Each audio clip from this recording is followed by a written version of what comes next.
بسم الله الرحمن الرحيم. روي عن فاطمة الزهراء عليه السلام بنت رسول الله قال سمعت فاطمة عنها قالت دخل علي أبي رسول الله في بعض الأيام فقال السلام عليك يا فاطمة فقلت عليك السلام قال إني أجد في بدني ضعفا فقلت له أعوذك بالله يا أبتاه من الضعف فقال يا فاطمة ائتيني بالكساء اليماني فغطيني به فأتيته بالكساء اليماني فغطيته به وصرت أنظر إليه وإذا وجهه يتلألأ كأنه البدر في ليلة تمامه وكماله. اللهم صل على محمد وعلى آله. فما كانت إلا ساعة وإذا بولدي الحسن قد أقبل وقال السلام عليك يا أماه فقلت وعليك السلام يا قرة عيني وثمرة فؤادي فقال يا أماه إني أشم عندك رائحة طيبة كأنها رائحة جد رسول الله فقلت نعم إن جدك تحت الكساء فأقبل الحسن نحو الكساء فقال السلام عليك يا جداه يا رسول الله أتأذن لي أن أدخل معك تحت الكساء فقال وعليك السلام يا ولدي ويا صاحب حوزي قد أذنت لك فدخل معه تحت الكساء فما كانت إلا ساعة وإذا بولدي الحسين قد أقبل وقال السلام عليك يا أماه فقلت وعليك السلام يا ولدي ويا قرة عيني وثمرة فؤادي فقال لي يا أماه إني أشم عندك رائحة طيبة كأنها رائحة جد رسول الله فقلت نعم إن جدك وأخاك تحت الكساء فدنا الحسين نحو الكساء وقال السلام عليك يا جداه السلام عليك يا من اختاره الله أتأذن لي أن أدخل معكما تحت الكساء فقال وعليك السلام يا ولدي ويا شافع أمتي قد أذنت لك فدخل معهما تحت الكساء فأقبل عند ذلك أبو الحسن علي بن أبي طالب وقال السلام عليك يا بنت رسول الله فقلت وعليك السلام يا أبا الحسن ويا أمير المؤمنين فقال يا فاطمة إني أشم عندك رائحة طيبة كأنها رائحة أخي وابن عمي رسول الله فقلت نعم ها هو مع ولديك تحت الكساء فأقبل علي نحو الكساء وقال السلام عليك يا رسول الله أتأذن لي أن أكون معكم تحت الكساء قال له وعليك السلام يا أخي ويا وسيي وخليفتي وصاحب لوائي قد أذنت لك فدخل علي تحت الكساء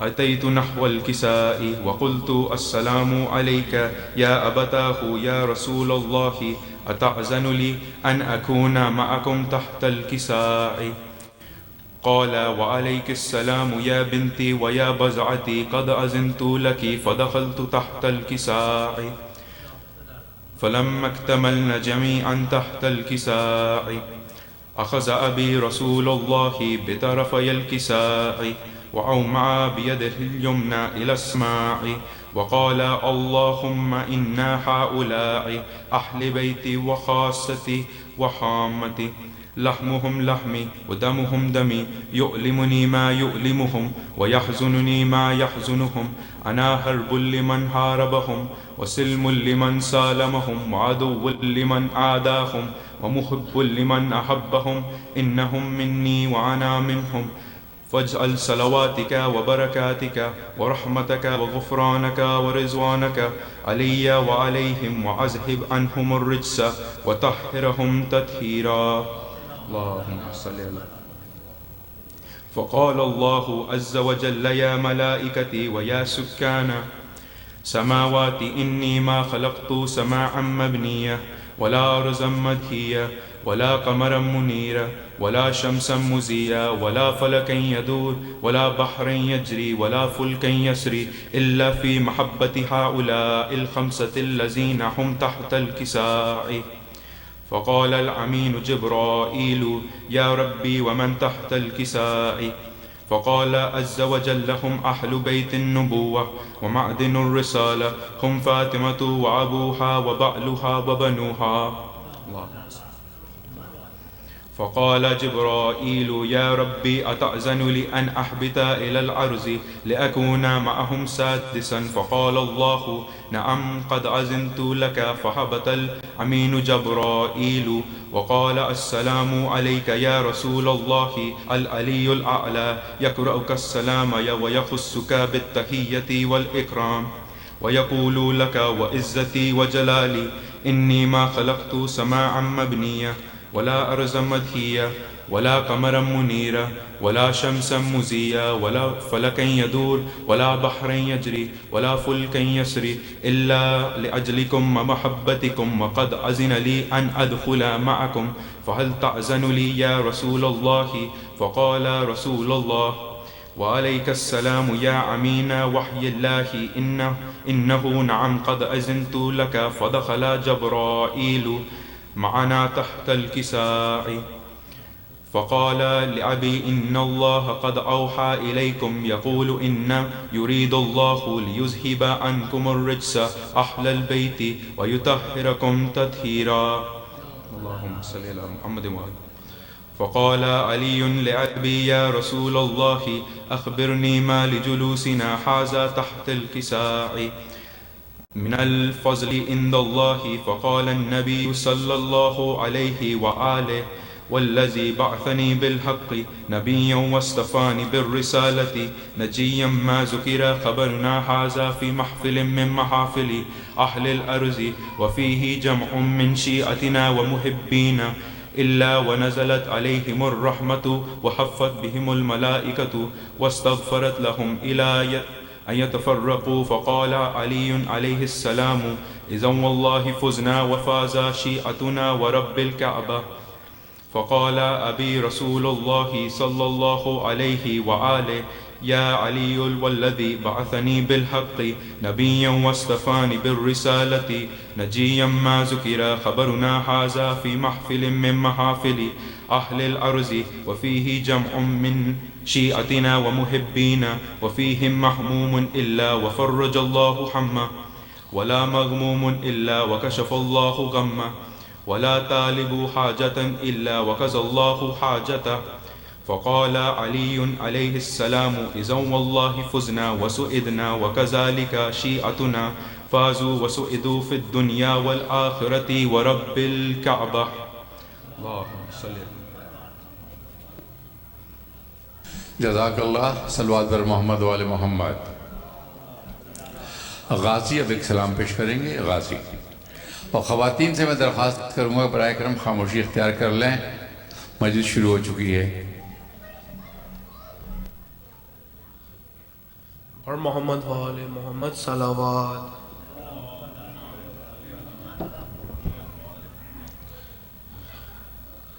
رلاؤ زینب کو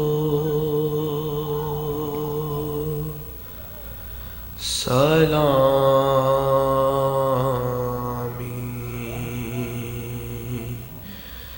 کہتے تھے آدا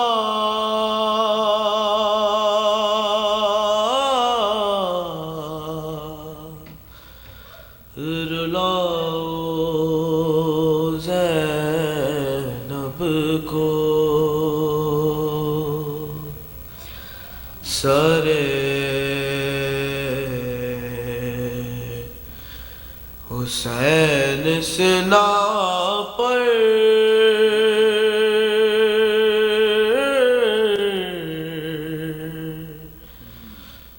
دکھاؤ زینب کو اور حسین امام کو رل میں کیا تھا جس شہید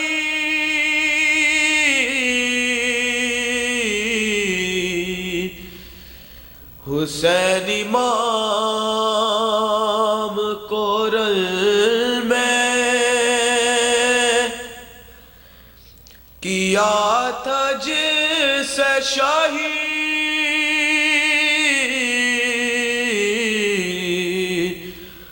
وہ خون بھرا ہوا خنجر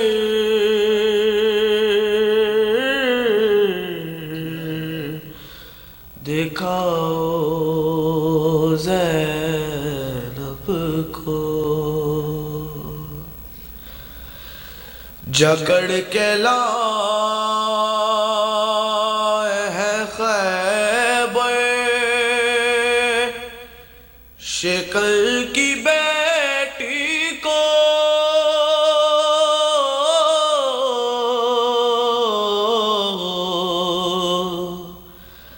جکڑ کے لائے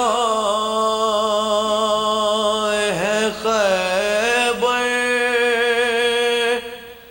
شکل کی بیٹی کو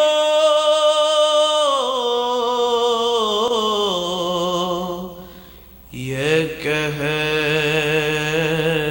کہ شام میں درد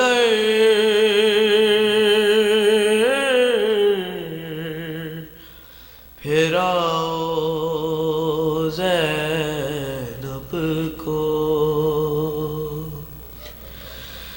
کہا یزید نے جب شیعوں سے سر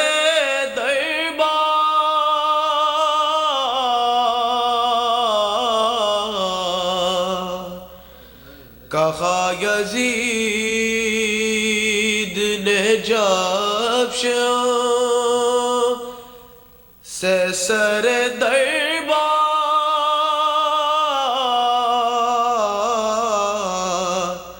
کدھر ہے دختر زہرا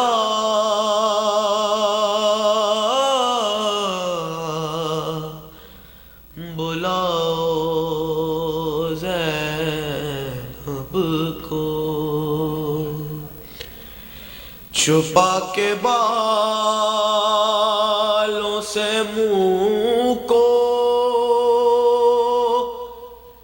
یہ بولی بنت علی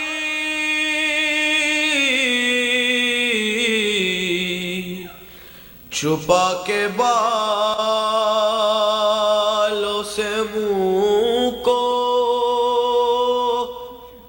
یہ بولی بنت علی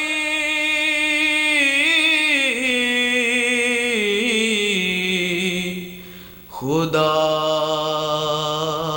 کے واسطے لوگوں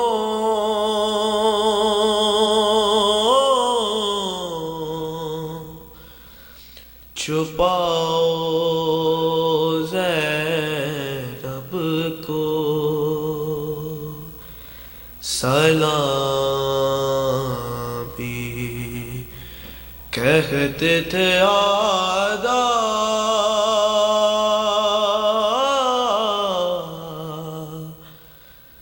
رلاؤ زینب کو جزاک اللہ صلوات محمد وآل محمد اور اب ایک سلام پیش کریں گے ہاشم رضوی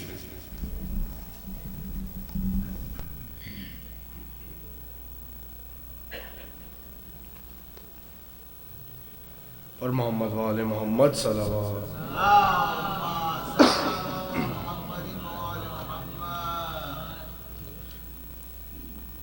روح کی پکار میں ہے علی ازل سے میری روح کی پکار میں ہے علی ازل سے میری ولا علی کی ہمارے لہو کی دھار میں ہے، علی ازل سے میری علی کے ذکر سے پہنچا ہوں آسمانوں تک، علی کے ذکر سے پہنچا ہوں آسمانوں تک، اور شمار میرا بھلا ورنہ کس شمار میں ہے، علی ازل سے میری علی کے قبضۂ قدرت میں کیا ہے کیا معلوم، علی کے قبضۂ قدرت میں کیا ہے کیا معلوم، اور یہ دو جہاں کی خدائی تو اختصار میں ہے، علی ازل سے میری عمر کو گھیر کے لائی ہے موت خندق میں، عمر کو گھیر کے لائی ہے موت خندق میں، اور شکار شیر کی اس وقت خود کا چار میں ہے، علی ازل سے میری روح کی پکار میں ہے، علی ہے غیظ میں، علی ہے غیظ میں، خیبر کی آج خیر نہیں، علی ہے غیظ میں، خیبر کی آج خیر نہیں، اور نگاہ در پہ جمی ہاتھ ذوالفقار میں ہے، علی ازل سے میری روح کی پکار میں ہے۔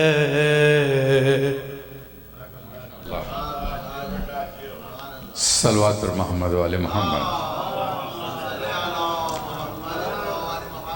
شباہت حسین صاحب مرثیہ پیش کریں گے جناب شباہت حسین۔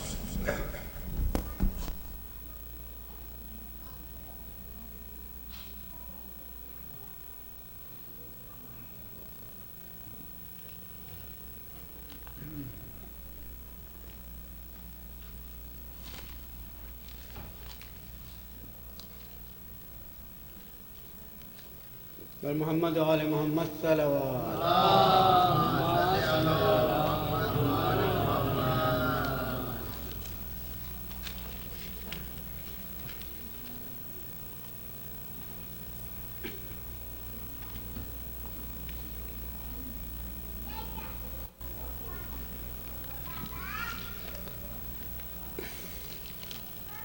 کل تک مرثیہ پیش کیا اربعین کے متعلق متصل تھا، اب قافلہ مدینہ کی طرف جا رہا ہے تو مدینہ کی واپسی کے سلسلے میں مرثیہ کے چند بند پیش خدمت ہیں۔ فاتحہ۔ بسم اللہ۔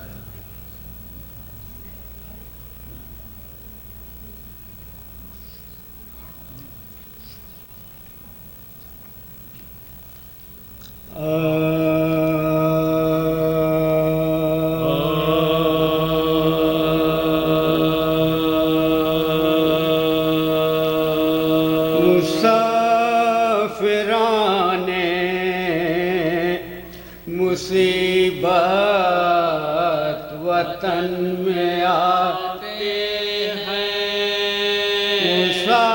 مسافران مصیبت وطن میں آتے ہیں سفر سے آتے ہیں سوغات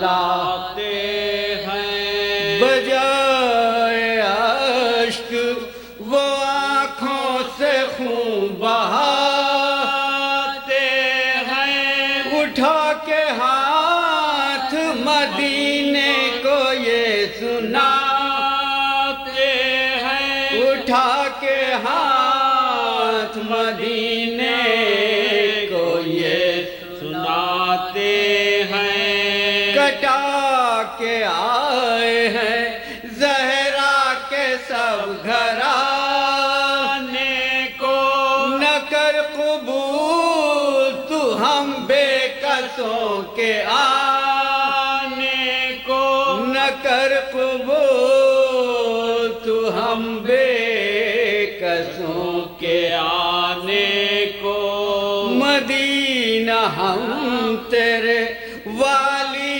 کو آئے ہیں کھو کر مدینہ گردن شبیر پر چلا خنجر مدینہ کوفے میں سر ننگے ہم پھرے در در مدینہ داغ رسن ہے ہمارے شانوں پر مدینہ داغ رسن ہے ہمارے شانوں پر ہمارے زندہ پہ زہرا کا نور نہیں مدینہ اکبر و قاسم نہیں حسین نہیں مدینہ اکبر و قاسم نہیں حسین نہیں ہلی زمین مدینے کی اس گھڑی کیا بشیر کو سجاد نے طلب گلے میں شال عزا ڈال دی بدی اور اس کے ہاتھ میں رو کر دیا سیاہ اور اس کے ہاتھ میں رو کر دیا سیاہ کہا کہ جا نہیں گو اپنے منہ دکھانے کی مگر وطن میں خبر کر دے میرے آنے کی مگر وطن میں خبر کر دے میرے آنے کی چلا بشیر یہ دیتا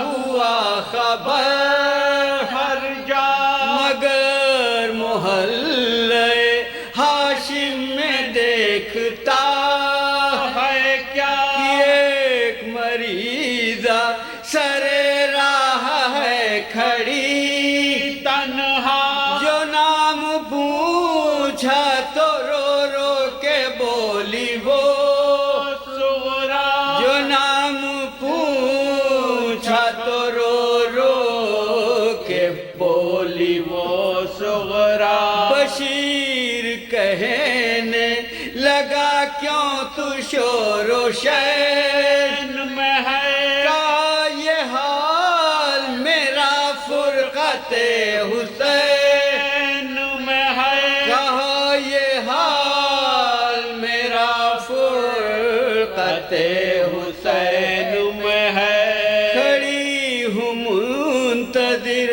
اکبر کو دیکھوں کب آئے میں گھر سے نکلی ہوں شاید کہ قاصدہ جائے خدا کرے میرے بچھڑوں کو خیر سے لائے یہ مریضہ لب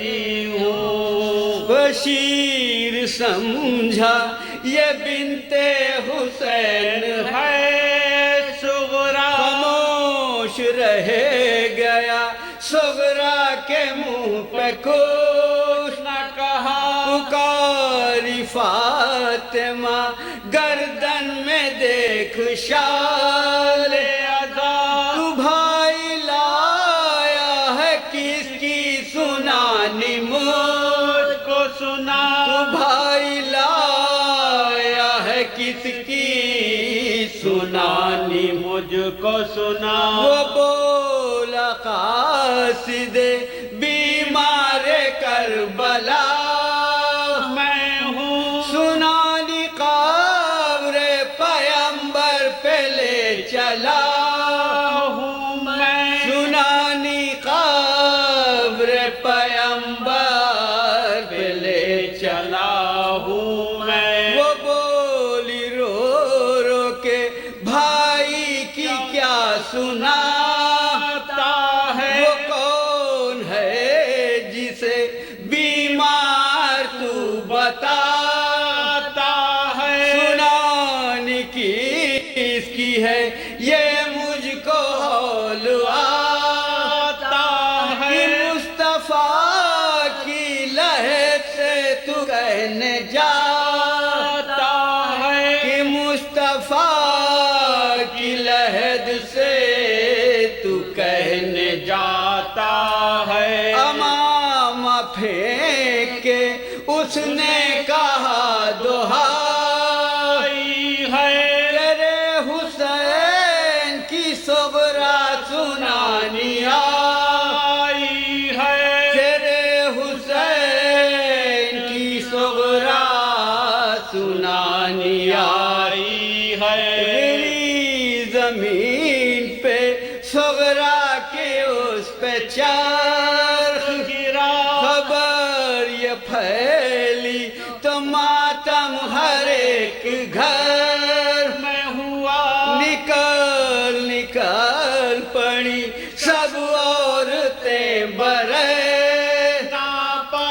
نبی کی قبر پہ جا کر بشیر نے یہ کہا، نبی کی قبر پہ جا کر بشیر نے یہ کہا. سفر سے لوٹ کے ادھر بھوکی پیاسیاں آئیں، اٹھو رسول تمہاری نواسیاں آئیں. اٹھو رسول تمہاری نواسیاں آئیں. میرے حضور تھا حلقے حسین پہ خنجر، شہید ہو گیا ہم شکل مصطفیٰ اکبر. کفن نہ دے سکی بھائی کو میں ہوں وہ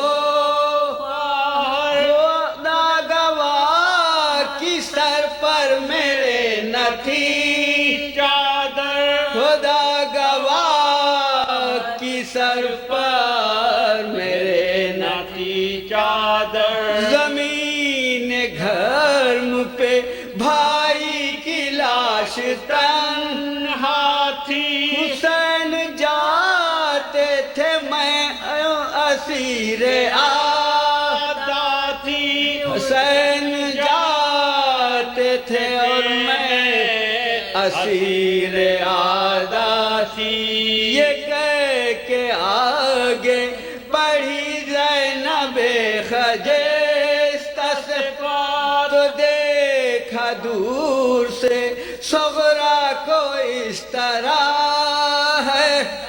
دیے ہوئے ہیں کئی بیویاں بغل میں ہاتھ، گئی نہ سامنے صغرا کے زینب خوش ذات، گئی نہ سامنے صغرا کے زینب خوش ذات. کبھی تو قافلہ کے پیچھے آ کے چھپتی تھی، کبھی رسول رسول کے روزے میں جا کے چھپتی تھی، کبھی رسول کے روزے آخری بن کی زحمت جا کے چھپتی تھی، نبی کی قرب صغرا نے پایا زینب کو، گلے لپٹ کے پکاری پیدر کا پرسا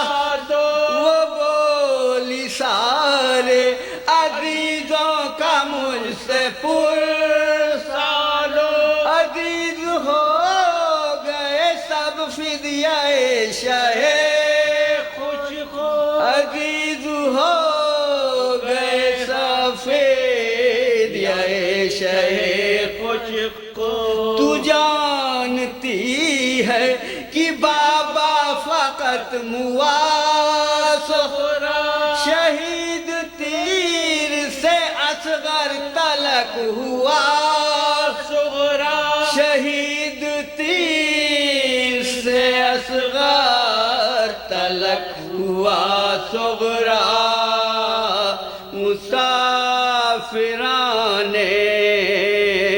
مصیبت وطن میں آتے ہیں۔ جزاک اللہ، صلوات پر محمد و آل محمد۔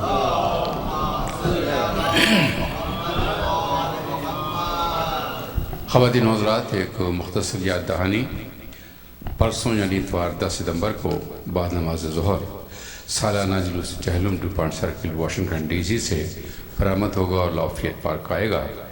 آپ لوگوں سے درخواست ہے کہ زیادہ سے زیادہ تعداد میں شرکت فرمائیں۔ ایک اور باواز بلند صلوات، تو آگے تشریف لائیں، زحمت کیجئے، تھوڑا آگے تشریف لائیے تاکہ بعد میں آنے والوں کو زحمت نہ ہو۔ انگریزی کی مجلس ختم ہوگی تو کافی تعداد میں لوگ آئیں گے۔ باواز بلند صلوات۔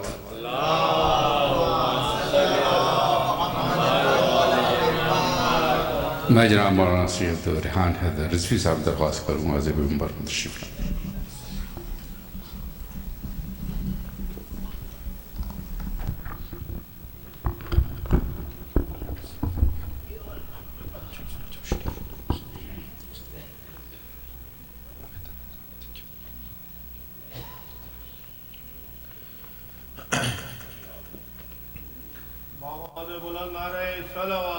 اللہم صلی محمد۔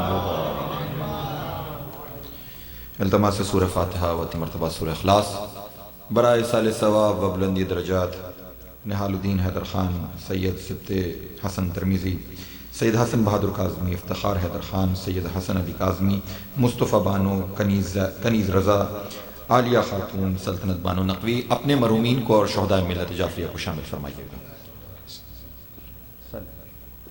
بسم اللہ رب العالمین الرحمن الرحیم مالک یوم الدین۔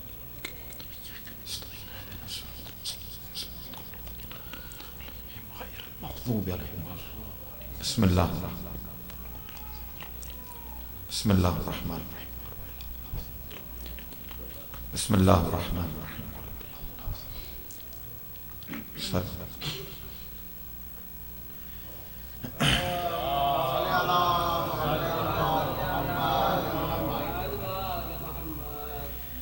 ان اللہ و ملائکتہ یصلون علی النبی یا ایہا الذین آمنوا صلوا علیہ وسلموا تسلیما۔